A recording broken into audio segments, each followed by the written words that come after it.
Assalamualaikum warahmatullahi wabarakatuh.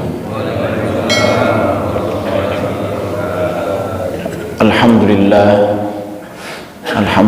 bi ni'matihi tatimmus shalihat. Asyhadu an la ilaha illallah wahdahu la syarika lah. Khaliqu jami'il kainat. Wa asyhadu anna Muhammadan 'abduhu wa rasuluhu.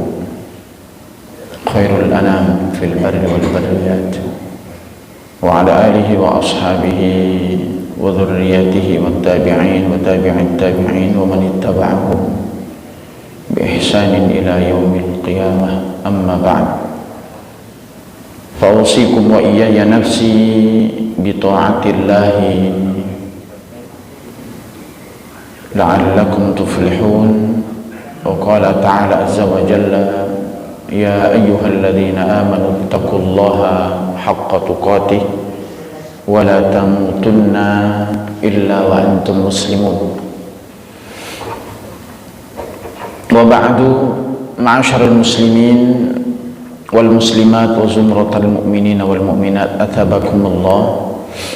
Jamaah salat subuh yang berbahagia, di pagi hari ini mari kita bersama-sama memanjatkan puji dan syukur kehadirat Allah Jalla wa'ala atas segala nikmat karunia-Nya, anugerahnya kepada kita semua, hingga pagi hari ini kita bisa bersama-sama berkumpul, bersilaturahim, mengaji, bertafakkur sesaat, mentadabburi ayat-ayat Al-Quran. Semoga dengan demikian bukan hanya nilai-nilai kebaikan yang kita dapatkan dari setiap huruf yang kita baca, tapi mudah-mudahan Al-Quran akan semakin terasa dalam kehidupan kita, betul-betul menjadi sumber, menjadi jalan, menjadi guide dalam diri kita untuk menjalani kehidupan kita di dunia ini, insyaallah. Baik Bapak sekalian, dirahmati Allah Subhanahu wa taala, salawat beriring salam semoga tercurahkan selalu kepada junjungan kita Nabi Muhammad sallallahu alaihi wasallam, kepada seluruh para sahabat, para pengikut-pengikut beliau ila yaumil qiyamah. Baik, kembali kita buka surah At-Takwir. Mari kita bersama-sama membaca seperti biasa dari ayat pertama sampai ayat terakhir. A'udzu billahi minasy syaithanir rajim. Bismillahirrahmanirrahim. Idza asy-syamsu kuwirat wa idzan nujumu kadarat wa idzal jibalu suyirat wa idzal 'isharu وإذا الوحوش حشرت وإذا البحار سجرت وإذا النفوس زوجت وإذا الموءودة سئلت بأي ذنب قتلت وإذا الصحف نشرت وإذا السماء كشطت وإذا الجحيم سعرت وإذا الجنة أزلفت علمت نفس ما أحضرت فلا أقسم بالخنس الجوار الكنس والليل إذا عسعس والصبح إذا تنفس إنه لقول رسول كريم ذي قوة عند ذي العرش مكين مطاع ثم أمين وما صاحبكم بمجنون ولقد رآه بالأفق المبين وما هو على الغيب بضنين وما هو بقول شيطان رجيم فأين تذهبون إن هو إلا ذكر للعالمين لمن شاء منكم أن يستقيم وما تشاءون إلا أن يشاء الله رب العالمين. Sadaqallahul adzim. Ma'asyiral muslimin rahimani wa rahimakumullah. Setelah Allah Subhanahu wa taala menegaskan bahwa Al-Qur'an itu adalah perkataan Allah, bahkan dengan segala bukti-bukti yang Allah sampaikan, baik cara penurunannya, lalu kepada siapa Allah Subhanahu wa taala titipkan amanah Al-Qur'an untuk disampaikan, ditambah lagi keotentikan, kebenaran, kevalidan Al-Qur'an itu dilihat dari siapa yang menerimanya. Maka sesungguhnya dari beberapa indikator-indikator atau indikasi-indikasi yang ada sudah cukup untuk menjadikan bukti bahwa Al-Quran itu adalah kalamullah, perkataan Allah yang benar, yang tidak ada kebatilan sedikit pun di dalamnya, yang tidak ada keraguan akan kebenarannya. Dan itulah yang dituntut oleh Allah bagi kita orang-orang yang beriman kepada Allah Subhanahu wa taala. Karena orang-orang yang beriman itu bukan hanya meyakini adanya Allah dengan segala keesaan, kekuasaan yang dimilikinya, bukan hanya mengimani malaikat, bukan hanya mengimani para nabi dan rasul, tapi juga yang menjadi bagian rukun dari keimanan itu adalah beriman kepada kitab Allah Subhanahu wa taala, khususnya Al-Qur'anul Karim. Namun bagaimana juga kebenaran-kebenaran yang ada dengan segala bukti-bukti yang nyata yang disampaikan itu tidak membuat orang-orang yang menentang Allah, orang-orang yang menentang Rasul itu untuk berhenti berkreasi. Jadi orang kalau sudah nggak suka, maka segala macam cara akan dilakukan, segala tuduhan-tuduhan akan dilontarkan. Itulah bentuk ketidaksukaan. Hatta sesuatu yang diyakini benar saja mereka masih menyangkalnya, dan itu memang sudah menjadi kebiasaan sejak dahulu, sifat karakter orang-orang yang tidak percaya. Bahkan kalau Ibnu Katsir mengatakan, meskipun penentangan orang-orang kafir Quraisy termasuk tokoh-tokoh kaum Quraisy terhadap kebenaran Al-Quran itu kental, namun sesungguhnya dari lubuk hati yang paling dalam mereka meyakini dan mengimani akan kebenaran Al-Quran itu. Sampai bahkan kemudian Ibnu Katsir menyampaikan golongan-golongan pemuka-pemuka Quraisy itu sering mengintip kalau Nabi membaca Al-Quran. Abu Jahal dan antek-anteknya, meskipun satu dengan yang lain tidak ingin saling mengetahui atau tidak ingin diketahui. Namun inilah, jadi sebenarnya Al-Quran itu memiliki magnet tersendiri bagi siapapun, terlebih tentunya bagi mereka yang memahami bahasa Arab. Jadi kalau orang paham bahasa Arab, maka akan tahu betul bagaimana teks lafaz Al-Quran yang disebutkan dengan segala keindahan-keindahan yang ada di dalamnya. Nah, apa yang kemudian mereka katakan, ya, jadi seakan-akan mereka itu menyebut bahwa dengan tuduhan Muhammad itu adalah kahin, dukun. Muhammad itu adalah sahir, penyihir. Dan banyak lagi nama-nama yang lain yang dilekatkan pada diri Nabi Muhammad sallallahu alaihi wasallam. Maka pantas pada ayat yang ke-25 Allah Subhanahu wa taala menyebutkan sebagai counter attack dari anggapan mereka, dari tuduhan mereka. Apa yang Allah sampaikan? Ini sebagai penjelasan lanjut dari keterangan-keterangan yang ingin mempertegas bahwa Al-Quran itu adalah kalamullah, bukan kalam manusia, terlebih kalam-kalamnya syaitan, kalam-kalamnya iblis. Maka Allah sampaikan, wa ma huwa biqauli syaitanir rajim. Dan Al-Quran itu bukanlah perkataan setan yang terkutuk.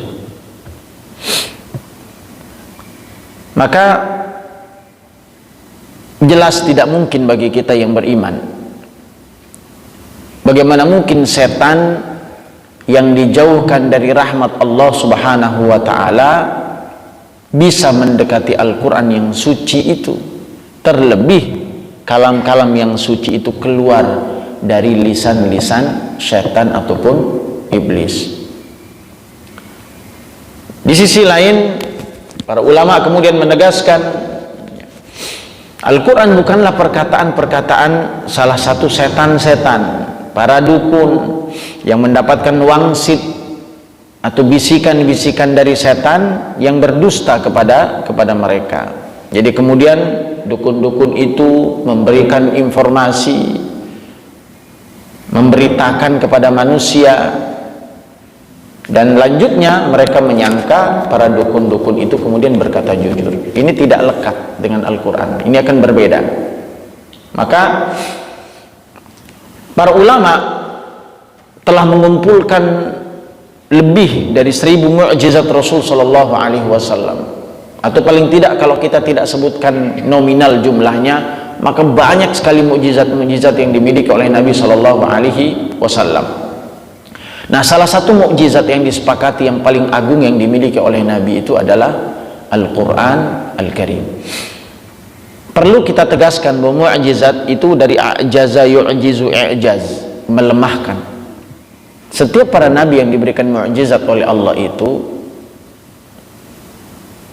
erat hubungannya dengan kondisi masyarakat saat itu. Kalau Nabi Isa alaihi salatu wassalam diberikan mukjizat bisa menyembuhkan penyakit, bisa menghidupkan yang mati,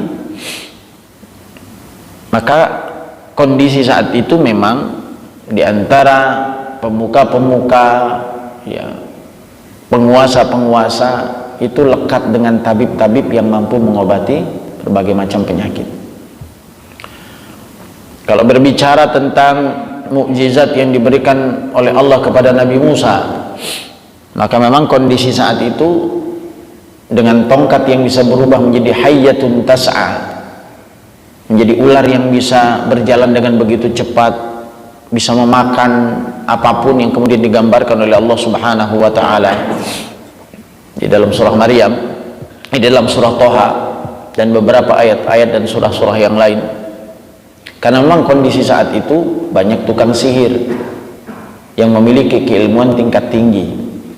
Nah, termasuk di antara Nabi Muhammad SAW yang Al-Quran itu diturunkan untuk melemahkan musuh-musuhnya.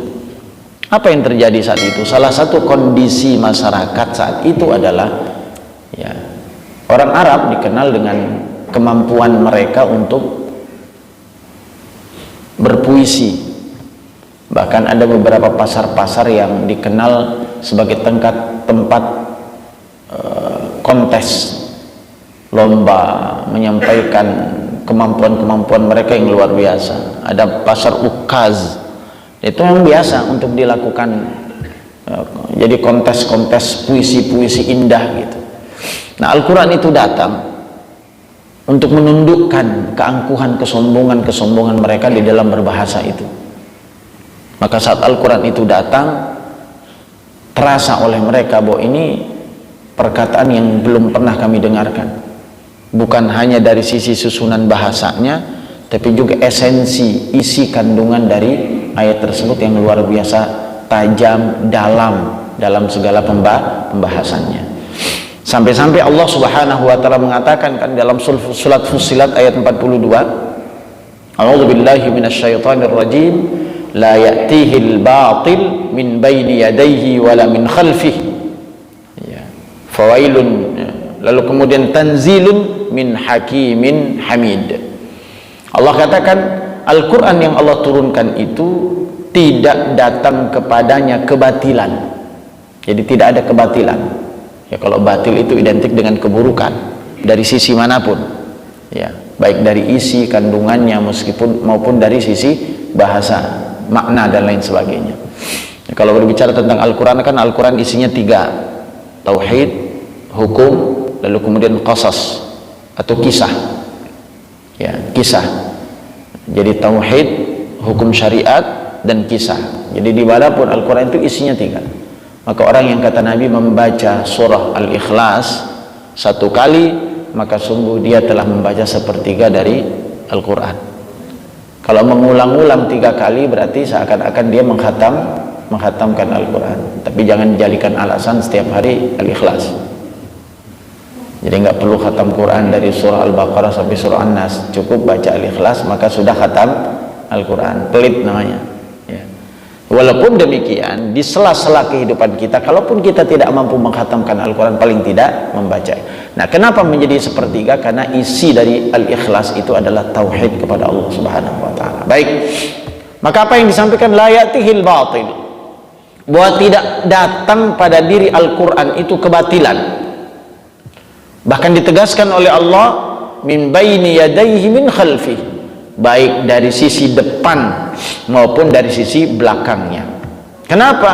Tanzilum min hakimin hamid, karena Al-Quran itu diturunkan dari Rabb yang maha bijaksana lagi maha terpuji. Ibnu Katsir selain dari kitabnya Tafsir Ibnu Katsir ini, beliau mengatakan di dalam kitabnya Fi Sirah Ar-Rasul, Fusul Fi Sirah Ar-Rasul, Ibnu Katsir mengatakan, menjelaskan, beliau mengatakan bahwa mukjizat Al-Quran terletak pada sisi lafaz dan kandungan maknanya. Dari sisi lafaz, kata beliau, Al-Quran berada di puncak kefasihan.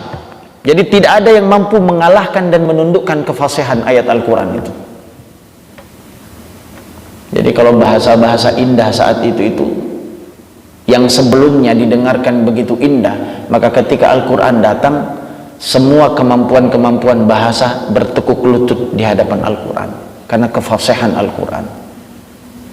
Jadi penyampaiannya, maka kalau kita berbicara tentang balaghah, ma'ani di dalam beberapa ilmu itu baligh.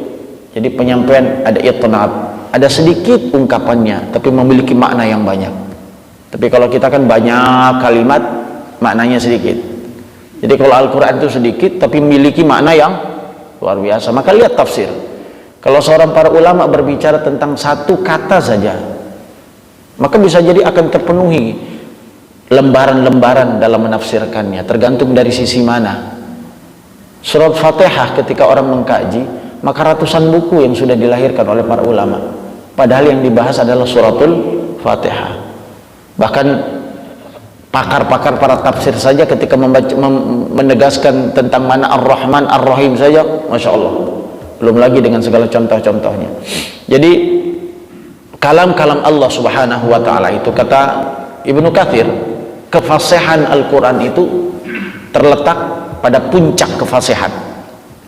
Semakin tinggi ilmu yang dimiliki oleh seseorang tentang bahasa Arab, maka akan semakin agung Al-Quran itu dalam pandangannya. Mungkin bagi kita, ma'dziratan, mungkin bagi kita Quran itu hanya sekedar bacaan, lalu kita baca terjemahnya, ya sudah selesai.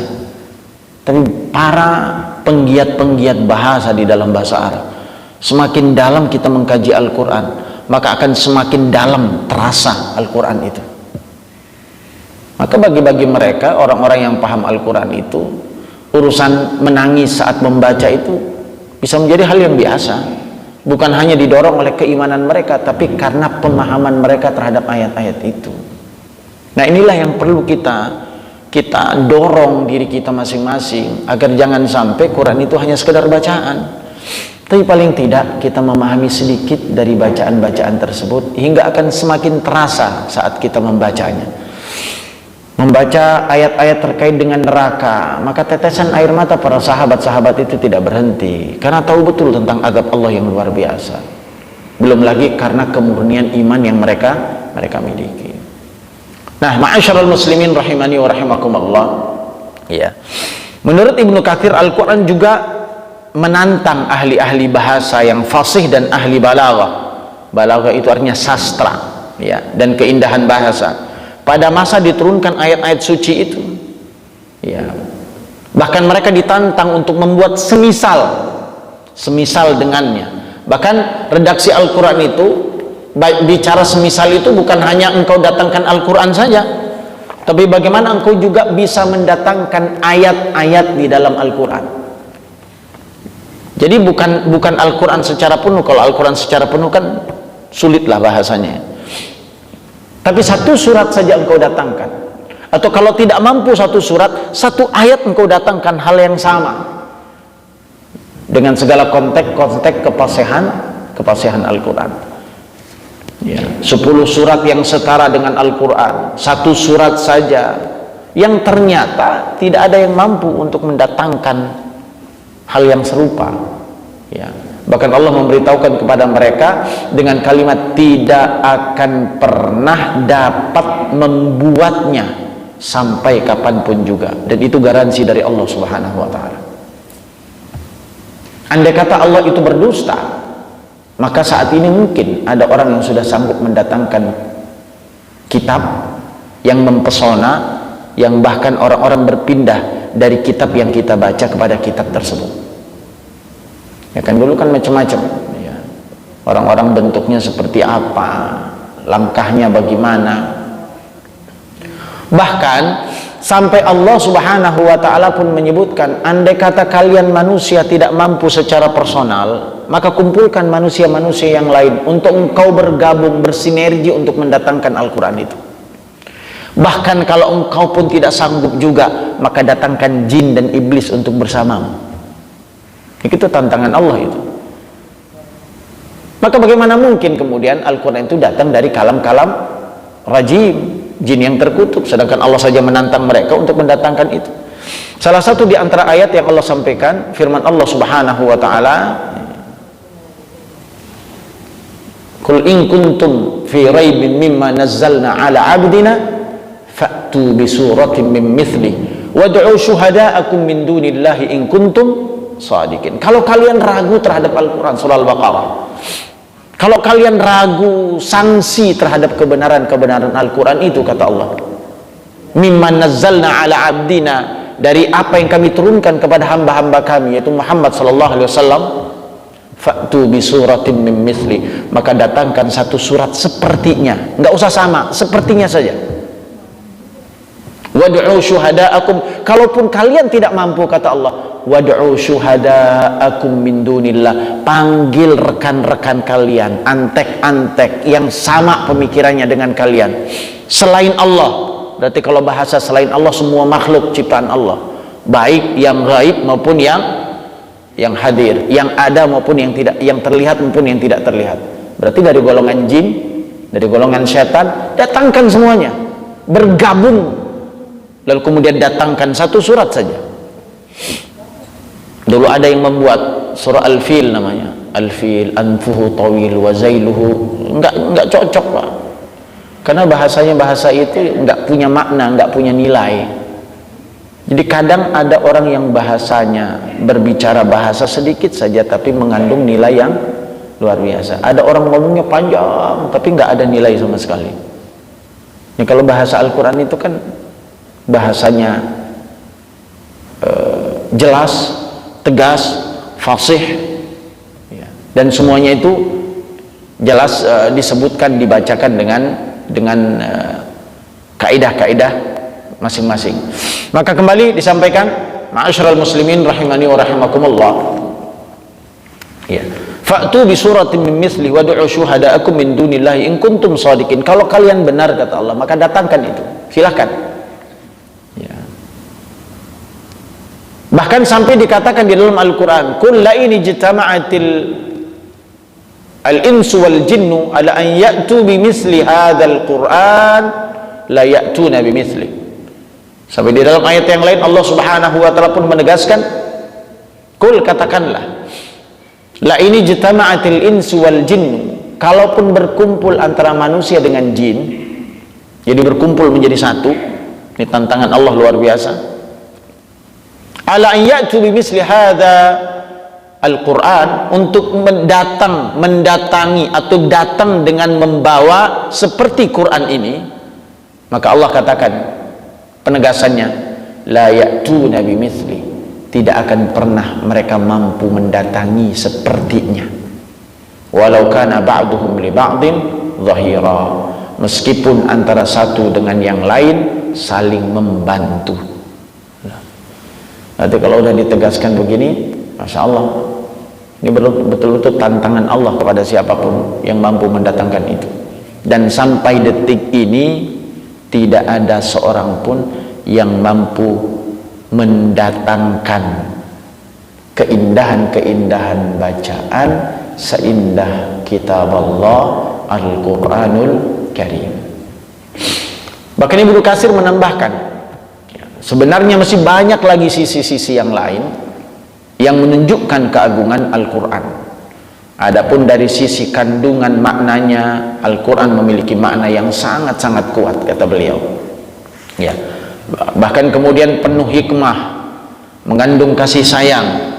Maka Allah itu di dalam Al-Quran kan ada kisah-kisah yang disampaikan. Salah satu yang kemudian kita menilik kisah-kisah dalam Al-Quran itu, ya, faqsasil qasas la'allahum yatafakkarun, sampaikan kisah itu kepada mereka agar mereka berpikir. Jadi kisah-kisah yang ada di dalam Al-Quran itu adalah kisah-kisah yang membuat kita berpikir. Jadi bukan dongeng. Jadi perjalanan setiap kisah yang ada di dalam Al-Quran yang disampaikan oleh Allah, lalu kemudian melalui lisan Nabi Muhammad SAW, kisah-kisah itu seakan-akan nyata di hadapan. Padahal Nabi orang yang bukan menjadi bukti sejarah masa itu, tapi fakta sejarah yang disampaikan oleh Nabi luar biasa detailnya.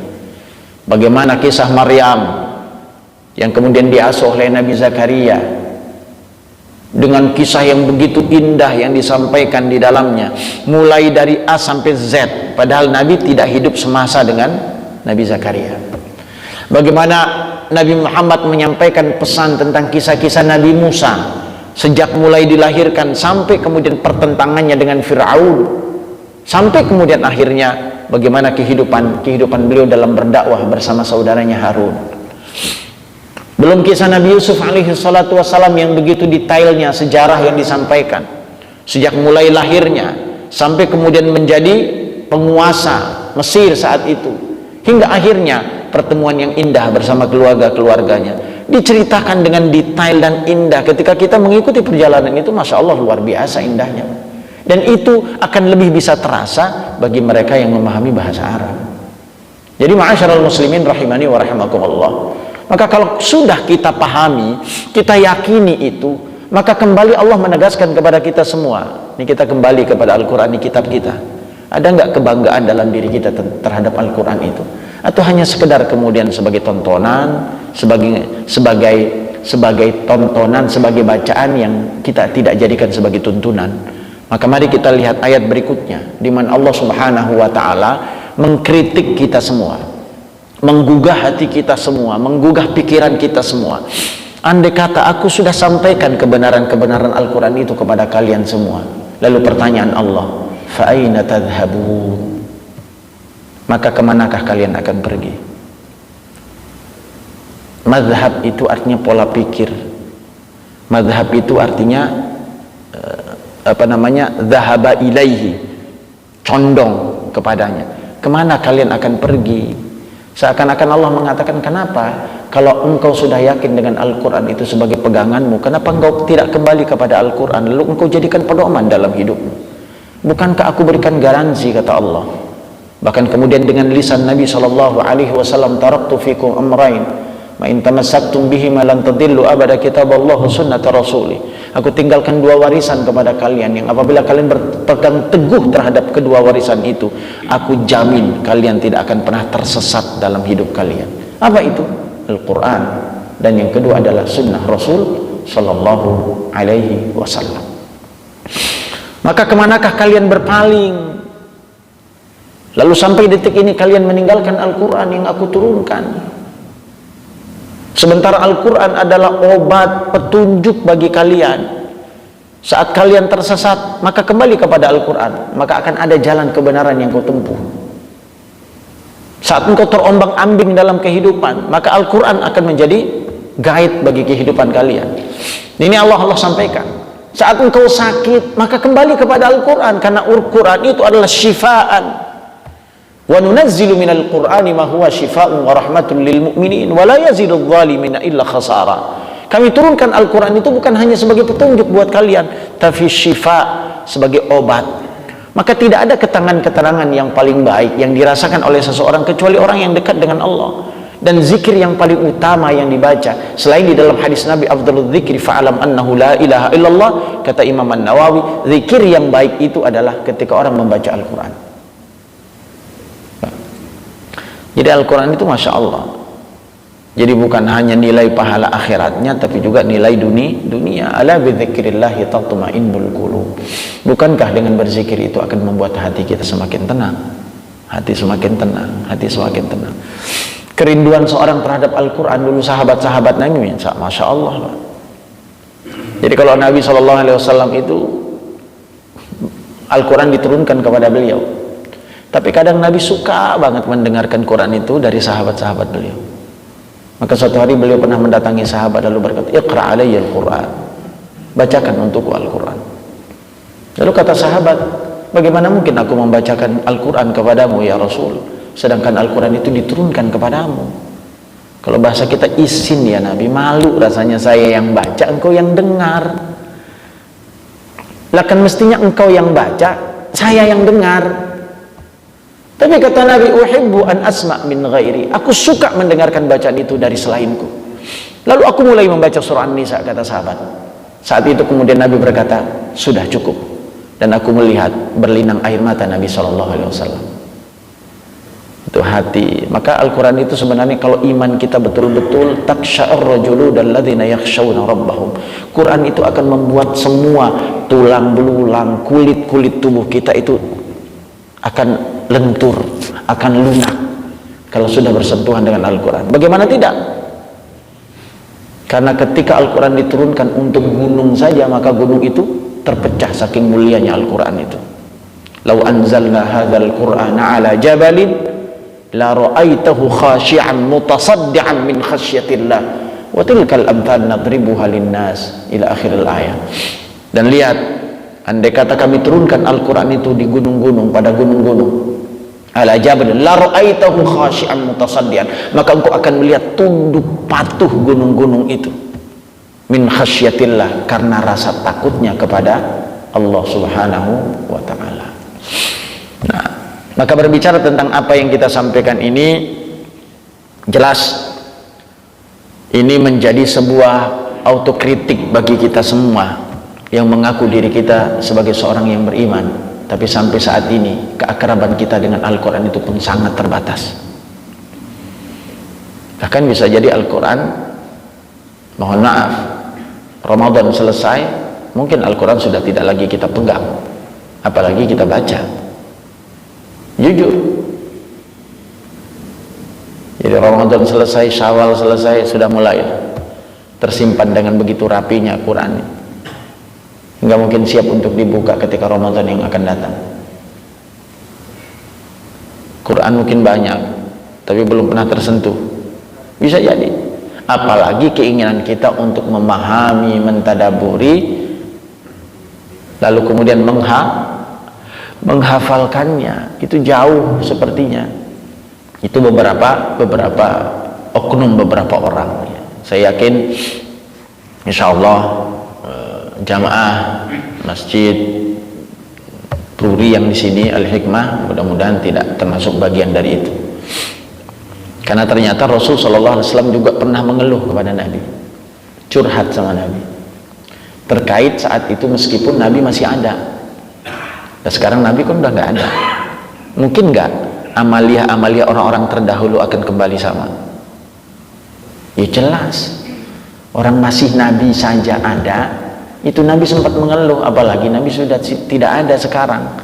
Yang menjadi petunjuk, acap kali ada masalah, mereka datang kepada Nabi, Nabi memberikan solusi dari masalah-masalah itu.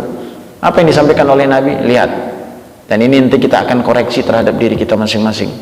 Apa yang kemudian disampaikan? Lihat surah Furqan ayat 30. Allah Subhanahu wa taala berfirman, wa qala ar-rasul, dan berkata seorang rasul,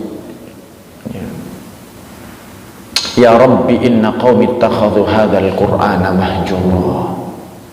Ya Allah, kata Nabi, sesungguhnya kaumku telah menjadikan Al-Qur'an itu sesuatu yang dijauhi.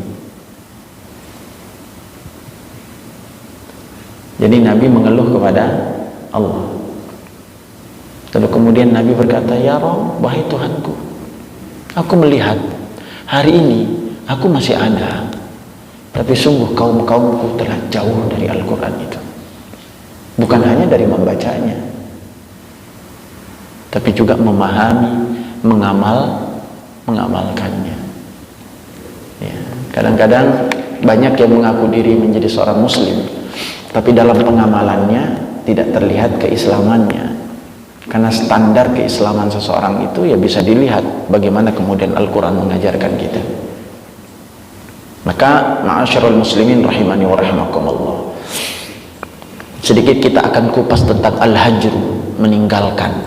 Al-hijr itu kan meninggalkan, makanya hijrah itu artinya berpindah. Jadi orang sudah tidak lagi kembali kepada Al-Quran, tapi menggunakan kitab yang lain sebagai guide, sebagai pedoman hidupnya. Atau bisa jadi Al-Quran itu ada, tapi Al-Quran itu tidak berfungsi banyak seperti apa yang ditegaskan oleh Allah Subhanahu wa ta'ala sebagai fungsi-fungsi yang luar biasa banyaknya. Maka kita lihat Bapak sekalian, Al-Quran diturunkan oleh Allah Subhanahu wa ta'ala kepada Rasul dengan tujuan agar Al-Quran itu bisa menjadi petunjuk bagi manusia, hudan linnas wa bayyinat minal huda wal furqan. Ini kan tujuannya. Jadi Al-Quran itu sebagai pedoman hidup bagi kehidupan kita. Sesuatu hal yang kecil saja tanpa dibarengi buku-buku pedoman itu rentan untuk tidak berhasil. Alat-alat yang kita beli yang bagus mestinya ada pedoman penggunaannya. Kalau nggak ada pedoman penggunaannya berarti abal-abal. Nah, hidup ini butuh pedoman. Nah, Al-Quran itu diturunkan itu sebagai hudan linnas, paling tidak satu di antara fungsi besarnya, sebagai petunjuk bagi manusia, mengeluarkan mereka dari gelapnya kebodohan dan kekufuran menuju kepada cahaya ilmu dan iman yang memberikan petunjuk kepada jalan yang lurus. Maka Allah Subhanahu wa ta'ala kemukakan dalam surah Al-Maidah ayat 15, ayat 16, satu di antara petikan ayat-ayat yang menjelaskan tentang fungsi Al-Quran. Apa yang Allah sampaikan? Qad ja'akum minallahi nurun wa kitabun mubin. Sungguh telah datang kepada kalian satu kitab, ya, kepada kalian cahaya dari Allah. Jadi Al-Quran itu oleh Allah dianggap cahaya. Cahaya itu bagi orang-orang yang dalam keadaan kegelapan itu kan sangat membutuhkan. Dan hidup kita pada hakikatnya gelap. Pada hakikatnya hidup kita adalah gelap. Kecuali jika kita menggunakan cahaya dalam hidup sehingga kegelapan itu akan hilang. Dan cahaya itu dalam pandangan Allah menurut surah Al-Maidah ayat 15 dan 16, cahaya itu adalah Al-Quran. Kemudian kita sambung, yahdi bihillah manittaba'a ridwanahu subulas salam. Dan sungguh Allah akan memberikan petunjuk kepada orang-orang yang mengikuti keridoannya kepada jalan keselamatan. Maka yakinlah, orang-orang yang menjadikan Al-Quran sebagai pedoman hidupnya, Allah akan tegaskan, Allah menegaskan kepada mereka, mereka akan hidup dalam keadaan selamat hidup di dunia. Lalu kemudian ma'asyiral muslimin rahimani wa rahimakumullah, wa yukhrijuhum minadh-dhulumati ilan nur. Lalu mereka akan dikeluarkan dari kegelapan menuju cahaya, biiznihi wa yahdihim ila siratim mustaqim, dan Allah akan berikan petunjuk kepada mereka menuju jalan yang lurus. Ya. Dan banyak lagi ayat-ayat yang lain, misalkan dalam surah Al-Isra Allah sampaikan, inna hadzal Qur'an yahdi lillati hi aqwam. Sesungguhnya Al-Qur'an itu memberikan petunjuk kepada jalan yang lebih lurus. Jadi tidak ada jalan yang lebih lurus kecuali ketika seseorang itu mengikuti jalan Al-Qur'an. Nah, fenomena hajrul Qur'an, fenomena mengalihkan, berpaling, ini kan bahasa fa aina tadhhabun, itu kan seakan-akan Allah mengatakan engkau berpaling kemana? Aku sudah turunkan kepada kalian satu kitab yang kalau kalian memegang kitab ini, membaca, memahami, mengamalkan, maka kalian akan selamat. Lalu kemana lagi kalian? Kenapa berpaling dari kebenaran itu? Jadi bahasa yang lain, ketika engkau berpaling dari jalan itu, maka bukan keselamatan yang engkau dapat, tapi fenomena itu terjadi. Jadi bukan hanya masa yang lalu, tapi juga sampai saat ini. Kadang manusia itu kan mengambil Al-Quran itu seperti prasmanan, Pak. Padahal Allah mengatakan udkhulu fis-silmi kaffah, masuklah engkau ke dalam Islam dalam keadaan kaffah. Jadi agama Islam, hukum Islam itu bukan prasmanan. Kalau prasmanan itu kan boleh milih kan, Pak, ya. Kalau yang mau daging ya makan daging, kalau yang nggak suka daging makan ayam, ya kalau nggak ayam makan bergedel.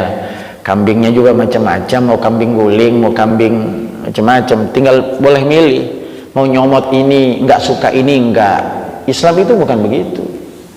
Jadi jangan dipahami Islam itu seperti prasmanan, karena Islam itu mesti diambil semuanya. Kalau engkau berkata menjadi seorang muslim, maka udkhulu fis-silmi kaffah, berpikir muslim, perkataannya perkataan seorang muslim, akhlak tindakannya juga sebagai seorang muslim, dan itu bukan tidak lagi pilihan. Wa ma kana al-mu'min, dan tidaklah seorang mukmin dan mukminah idza qada amran fa inna ma yaqulu lahu kun fayakun. Kalau seandainya kalau seandainya tidaklah bagi seorang mukmin ketika Allah memerintahkan kepada mereka kecuali ucapan yang harus diucapkan oleh seorang mukmin itu adalah sami'na wa ata'na. Kami dengar, kami taati. Cuman itu. Ya. Kami taati, kami dengar, lalu kami taati. Itulah kalimat yang keluar dari orang-orang yang beriman. Maka kembali ketika Allah Subhanahu wa taala menyampaikan, ya, jadi fenomena-fenomena yang kemudian itu dijumpai bukan hanya pada masa lalu. Yang masa lalu saja notabene ketika Nabi ada itu kan keimanan luar biasa. Ya, apalagi saat ini. Yang ketika Nabi sudah tidak ada, rujukan kita juga sudah macam-macam bentuknya. Pandangan-pandangan sudah berbeda-beda. Bahkan mazhab-mazhab juga sudah terbentang cukup banyak sehingga perbedaan-perbedaan pandangan itu tidak bisa dihindari. Kalau dulu sedikit saja perbedaan di antara mereka, ya rujukannya Rasul memberikan fatwa, selesai urusannya. Lah kalau setelah selesai Nabi SAW kan semakin banyak keilmuan berbeda-beda tingkatannya hingga lahirlah macam-macam. Nah, masa yang seperti itu saja Nabi mengeluh, apalagi masa-masa yang jauh dari masa-masa mereka. Khairul quruni qarni summa man yaluni, kata Nabi. Sebaik-baik masa adalah masaku, kata Nabi. Lalu masa setelahku, masa sahabat. Lalu kemudian setelah itu masa, dan begitu terusnya. Wa yafsul kadhib, dan banyak kedustaan yang tersebar setelah itu. Nah, masa kita ini masa yang banyak tersebar kedustaan. Ya. Ini sudah masa-masa akhir zaman ini, Pak. Ya. Sudah mendekati kiamat bahasanya. Bahkan sampai di antara alamat-alamat kiamat itu kan ada sebuah hadis yang mengatakan bahwa ketika engkau merasakan satu minggu itu seperti sehari, sebulan itu seperti seminggu, setahun itu seperti sebulan, maka itu bagian dari tanda-tanda kiamat. Saya ngerasa banget ini, Pak. Seminggu udah Jumat lagi, sebulan ya Allah udah. Khususnya bagi yang kredit, Pak, ya. Ya Allah, kemarin bayar lagi dah. cepat banget rasanya. Coba rasakan Pak sekarang, cepatkan waktu berjalan. Baru kemarin kita ngaji di sini Sabtu, ya udah Sabtu lagi, kayaknya nggak kerasa banget. Berarti sudah alamat itu, sudah menua ini bumi ini. Jadi kalau perjalanan setahun sudah, kemarin Ramadan, ntar lagi lihat aja, ya Allah Ramadan lagi, begitu. Perjalanan itu nggak terasa dalam hidup kita. Kemarin kita merasa muda seperti yang lain, sekarang ya Allah ternyata jalannya udah, duduknya udah nggak lurus. Begitu. Ya sekarang nggak betah Pak, seperempat udah mulai, kaki udah dilurusin, kadang naik yang kanan, kan punggung udah mulai gosok, ya begitu, udah wajar. Itu namanya hidup Pak. Iya. Maka saya bilang kalau ada yang selonjoran, silaan biarin, jangan dibilang ngapa-ngapain. Kenapa? Itu tandanya hidup. Dibandingkan duduk kagak gerak-gerak, masalah itu. Jadi Bapak sekalian rahmatullah Allah Subhanahu wa taala. Maka kita sambung apa yang kemudian Rasulullah sallallahu alaihi wasallam keluhkan kepada Allah Subhanahu wa taala, mendapatkan kaum musyrikin saat itu berpaling dari Allah dan tidak mau mendengarkan ayat-ayat Al-Qur'an. Beliau bacakan kepada mereka seperti yang Allah ceritakan dalam hal itu. Wa qala alladziina kafaru la tasma'u li hadzal qur'an walghaw fihi la'allakum. Allah SWT sampaikan kemudian, bahkan berkatalah orang-orang kafir itu, ya, berkatalah orang-orang kafir berkata, janganlah kamu mendengarkan Al-Quran ini dengan sungguh-sungguh dan buatlah hiruk pikuk terhadapnya supaya kamu dapat mengalahkan mereka. Ya, saat ini ada nggak fenomena begini? Bacaan Quran lagi ngaji, musik kencang banget, lagi dalam keadaan sholat. Jadi konsentrasi bacaan-bacaan itu sudah mulai buyar dengan segala sesuatu, bahkan disamakan posisinya dengan sesuatu yang fasik, sesuatu yang batil. Nah, maka nanti kita akan lihat kriteria hijrun itu dalam pandangan para ulama itu seperti apa sih. Contohnya yang diungkapkan oleh Ali As-Sabuni di dalam tafsirnya Safwatut Tafasir. Beliau nanti menyampaikan yang disebut dengan al-hijr itu jangan-jangan, ya, jangan-jangan konteks hijrun itu sudah masuk dalam perilaku kita setiap hari. Kita akan lihat. Walaupun sesungguhnya kita bilang saya enggak berpaling, tapi mungkin bisa jadi di antara beberapa kriteria-kriteria itu nanti termasuk bagian dari kita ternyata pelaku hijrun itu. Pelaku kita berpaling dari Al-Quran. Maka kembali ma'asyiral muslimin rahimani wa rahimakumullah. Al-hijru itu secara bahasa bisa dilihat adalah lawan kata dari al-wasal, bermakna menyambung. Jadi hijr itu artinya memutuskan, tidak lagi menyambung. Jadi memutuskan hubungan kita dengan Al-Quran. Secara singkat kita sampaikan yang disebut al-hijr yang merupakan hijr terhadap Al-Quran. Mari kita lihat. Yang pertama, tidak mau mempelajari dan menghafalkan Al-Quran, juga termasuk bentuk hijr terhadap Al-Quran. Ya. Jadi kalau pertama tidak mengimani, tidak membenarkan, itu termasuk bagian dari hijr. Saya kira mudah-mudahan kita bukan termasuk itu. Ya. Kita membenarkan Al-Quran, pasti insya Allah. Ya. Kita mengimani Al-Quran, iya. Kategorinya berikutnya. Ya. Yang disebut dengan orang-orang hijrul Al-Quran adalah orang yang tidak umum membaca Al-Quran. Ya baca sih Ustaz, baca. Berapa banyak? Ya pokoknya baca. Ya, masing-masing punya kualitas. Ya, masing-masing punya waktu untuk berbaca Al-Quran. Ya, kalau baca Al-Quran paling tidak setiap hari, bacalah. Paling tidak setiap hari dibaca terus. Bahkan kalau dulu pernah berbicara tentang mengkhatamkan Al-Quran, seyogianya jangan berhenti. Ramadan selesai, maka target mengkhatamkan Al-Quran juga tetap ada, karena itu buah dari Ramadan. Jadi kalau para sahabat-sahabat Nabi SAW itu di luar Ramadan itu bisa menyelesaikan bacaan-bacaan mereka 3 hari khatam. Pernah saya sampaikan ada satu kisah ketika Nabi mengatakan khatamlah Al-Quran salasina yauman, 3 hari, syahran, sebulan. Sahabat nggak rela kalau dia mengkhatamkan Al-Quran sebulan. Dia minta lagi kepada Nabi, aku bisa lebih cepat lagi ya Rasul. Kalau kita kira-kira minta lebih cepat lagi apa lebih lama lagi?